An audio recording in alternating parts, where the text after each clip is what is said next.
Welcome to Sudha's kitchen. இன்றைக்கி முருங்கைப்பூ முட்டை பொரியல் தாங்க நம்ம பார்க்க போகிறோம். நம்ம முருங்கைக்கீரை, முருங்கைக்காய் இதெல்லாம் வச்சு பொரியல் பண்ணியிருக்கோம். இப்போ முருங்கைப்பூவில் முட்டை சேர்த்து ஒரு பொரியல் மாதிரி நம்ம செய்ய போகிறோம். இதில் நிறைய அயன் சத்து இருக்குது. இது எப்படி செய்யலான்னு வாங்க பார்க்கலாம். சப்ஸ்கிரைப் பண்ணாதவங்க சப்ஸ்கிரைப் பண்ணிக்கிங்க. வாங்க வீடியோக்குள்ளே போகலாம். 1/4 கிலோ அளவுக்கு முருங்கைப்பூ எடுத்து வச்சுருக்கேன். இதை தண்ணியில் நல்லா கழுவிட்டு இது மாதிரி குச்சி குச்சியாக இருக்கிறதையெல்லாம் நல்லா பொறுக்கி எடுத்துருங்க. தண்ணியை வடிச்சிட்டு எடுத்து வச்சிடலாம். இப்போ ஒரு கடாயில் கொஞ்சமாக ஆயில் விட்டுக்கலாம். ஆயில் சூடாகி வந்ததும் ஒரு 1/4 டீஸ்பூன் அளவுக்கு கடுகு சேர்த்துக்கலாம். கூடவே உளுந்தம்பருப்பு, கடலைப்பருப்பு சேர்த்து நல்லா பொரிய விட்டுக்கலாம்.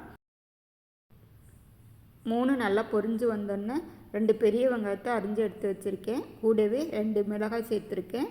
உங்கள் காரத்துக்கு தகுந்த மாதிரி நீங்கள் சேர்த்துக்குங்க. இப்போ இது எல்லாத்தையுமே நல்லா வதக்கி விட்டுறலாம்.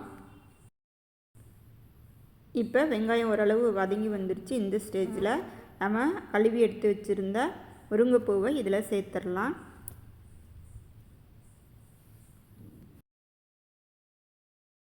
தண்ணி சேர்க்காம நல்லா சுருளை வதக்கி விடணும்.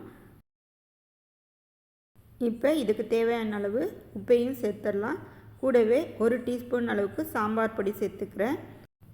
ஏற்கனவே நம்ம 2 மிளகாய் சேர்த்துருக்கோம். இப்போ 1 டீஸ்பூன் அளவுக்கு சாம்பார் பொடியும் சேர்த்துட்டு நல்லா கலந்து விட்டுட்டு ஒரு 5 நிமிஷத்துக்கு சிம்மில் வச்சு மூடி வச்சிடலாம். இப்போ 5 நிமிஷம் ஆயிடுச்சு. திறந்து பார்த்துடலாம்.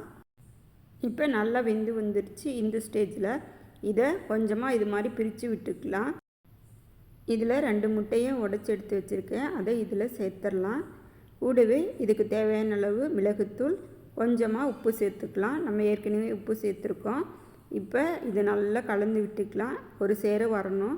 இந்த ஸ்டேஜில் நம்ம எல்லாத்தையும் ஒன்று சேர்த்து கலந்து விட்டுக்கலாம். இப்போ கொஞ்சமாக தேங்காய் துருவல் சேர்த்துக்கலாம். நிறைய அயன் சத்து நிறைந்த முருங்கைப்பூ முட்டை பொரியல் ரெடி ஆயிடுச்சு. நீங்களும் செஞ்சு பார்த்துட்டு எப்படி இருக்குன்னு கமெண்ட்டில் சொல்லுங்கள். பிடிச்சிருந்தால் லைக் பண்ணுங்கள், ஷேர் பண்ணுங்கள், சப்ஸ்கிரைப் பண்ணுங்கள்.